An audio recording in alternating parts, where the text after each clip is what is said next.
Hi, maying adlaw sa atong tanan. Karon na adlaw, naabot ta sa atong biyahe diri sa akong home province of Agusan del Sur. Kung asa makit-an ning mga dagko kay nga plantation sa palm oil. Unsaon man ni siya pagpadako? Unsaon ni siya pagatiman? Ug naa bagi kwarta sa pagpananom niini. Mao na atong sahiron karon sa atong biyahe. Tara, ubani ko ninyo.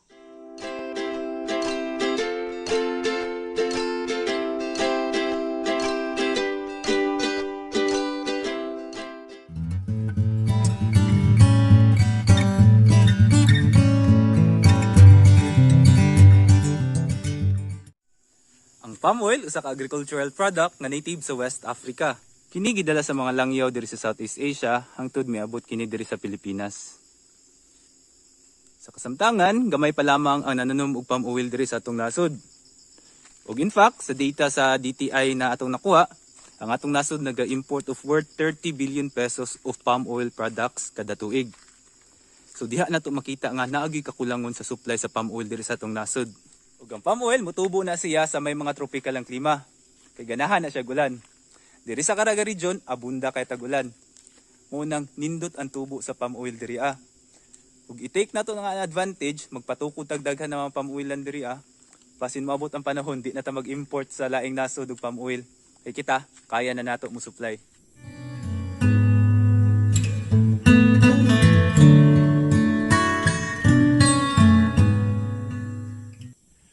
Karon na diri sa palm oil plantation sa NGPI Multipurpose Cooperative nga nahimutang sa San Francisco, Agusan del Sur. Sila isa sa mga leading producers of palm oil not only here in Agusan del Sur but also in the whole country. Ug karon, diri ta magsuroy-suroy.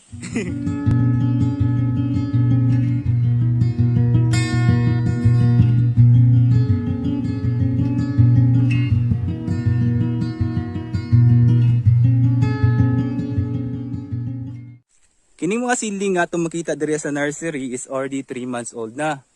O mudagan pa ni siya 9 to 12 months bago ni siya pwede i-transplant dito sa field. O kung makita ninyo, nakabutang kini sa mga seedling bag, kini aron masiguro ang ilahang pagdako. O kini usab aron nga mas dali lang sa mga trabahante nga alsahon ni kung i-transplant ni siya dito sa field. Sa pagatiman sa itong mga seedling sa palm oil, kailangan i-keep na to ang moisture sa yuta diri sa seedling bag. Kini aron dili ma-dehydrate ang atong tanom nga pwede makakos nga hinay iyang pagtubo o madaot ang iyang pagtubo maapektuhan. Ikaduha, kailangan mag-apply pud tag abono kay para masuplayan ang nutrients na kinahanglan sa atong tanom. Ug ikatulo, importante pud nga mag-apply tag fungicide aron madepensahan ang atong tanom sa mga fungus nga pwede mo atake sa iyaha.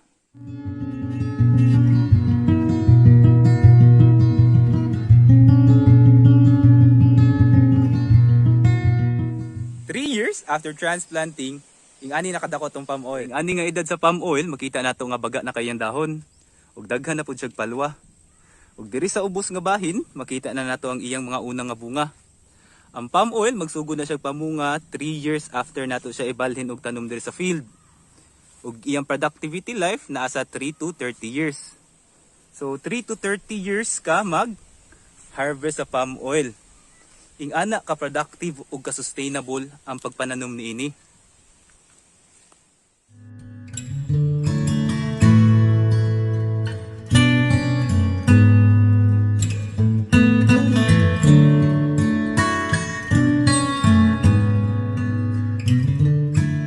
Sa pag-alaga sa atong mga tanom na palm oil, dali lang pud kayo. Kailangan lang nga i-maintain nato ang kalimpyo sa palibot, wala kay mga bagnot nga sagbot ug kana mga kahoy-kahoy na ginagmay. Kaya kini sila makig-ilog sa mga nutrients o abono nga gina-apply nato sa atong mga tanom. Kung kailangan usab nga kini mga dahon sa palm oil, kung murag sobra na siya, kailangan pruningan. Para katong nutrients nga makuha niya sa abono ug sa yuta, mapadulong dito sa iyang pagpamunga, dili sa iyang mga palwa.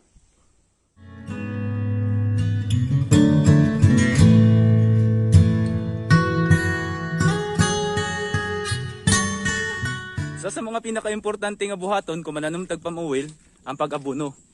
Ang atong palm oil kinahanglan og kanunay nga pag-abono. Ang recommended nga pag-abono sa palm oil ginahimo every 3 months. Ug depende kini sa edad sa palm oil. Kung gagmay pa siya, ang abono nga kailangan lang niya katong naay nitrogen ug phosphorus. Kaya nitrogen makatabang sa pagpanindot sa iyang mga dahon, pagpadagko, ug ang phosphorus makatabang sa pagdevelop, pagpadaghan sa iyang gamot. Kung sa gagmay pa atong mga palm oil, nitrogen ug phosphorus lang atong gina-apply nga abono sa iya ha. Kung magsugod na siya pamunga, pwede na po nato siya dugangan og potassium. Kaya ang potassium makatabang sa pagpadaghan ug pagpadagko sa bunga sa atong tanom.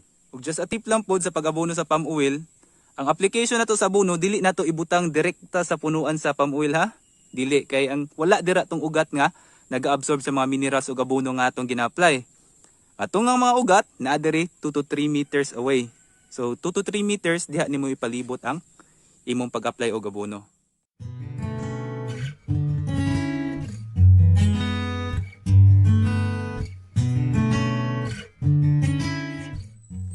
Kumangutan na mo unsay gamit aning palm oil. Ang palm oil ginagamit dili lang as mantika or cooking oil.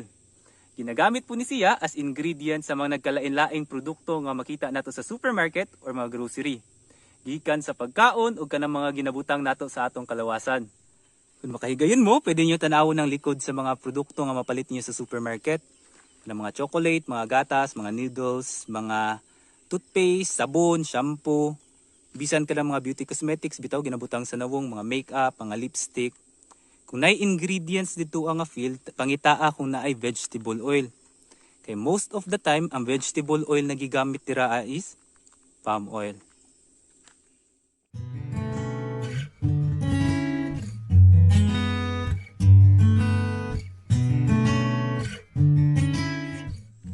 As of November 12, 2021, ang presyo sa palm oil na nasa 8,200 kada tonelada. Kung naka isa ka hektarya, pwede ka mo average og harvest ana og 2 ka tonelada kada bulan. Given nga giatiman nimog maayo ang imong pamuwilan. So kung nakay 2 ka tonelada kada bulan, i-times na nimo siya 8,200, nakay 16,400 nga gross income. Kung nakay 3 ka hektarya, ang imong gross income moabot sa 49,200. I-less nimo ang expense sa pagpa-harvest, sa pagpalampas, sa paghaul, sa tracking, more or less na gihapon kay malimpyo nga 40,000. Ingana ang kitaan sa palm oil.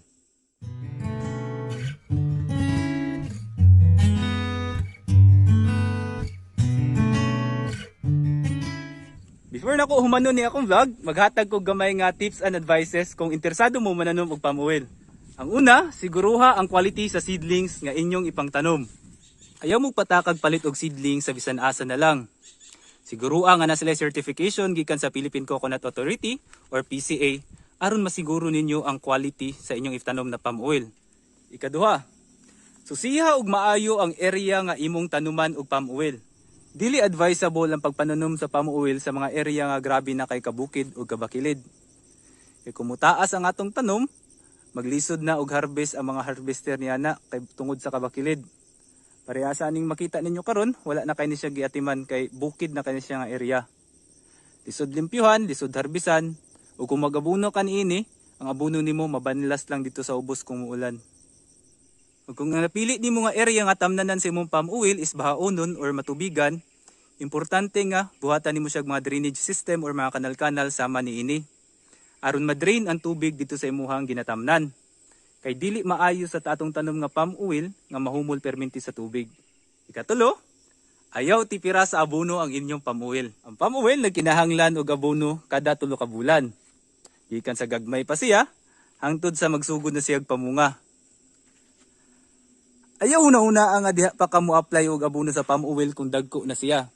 Kay ang palm oil nga wala gihatagag abono sa gagmay pa, payat ang iyang punuan. Ug kung payat ang iyang punuan, minus na siya mohatag og bunga.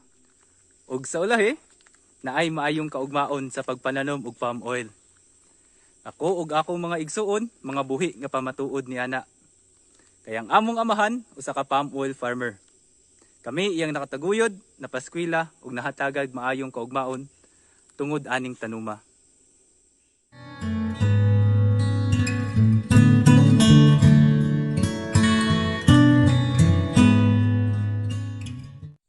Dito na lang usa tama na itong biyahe karon. Salamat sa paguban sa kuha. Ug unta, may nakatunan ka mo mahitungod sa pagpananom og palm oil. See you next time sa Lakbay Agrikultura.